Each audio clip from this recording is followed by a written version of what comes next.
நடப்பு நிதியாண்டில் இதுவரை நாட்டின் நிகர நேரடி வரி வசூல் 6.33% அதிகரித்து 11.89 லட்சம் கோடி ரூபாயாக உள்ளது.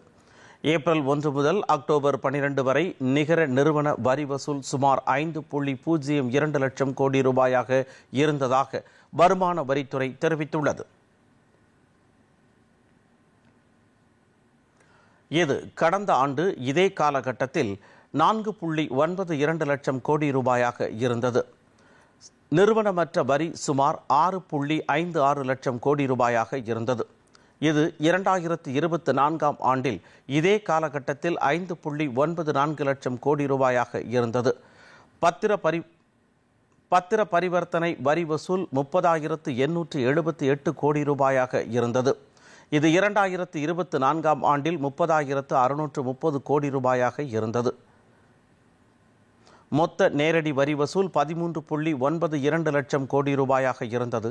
இது முந்தைய ஆண்டை விட 2.36% வளர்ச்சி கண்டுள்ளது குறிப்பிடத்தக்கது.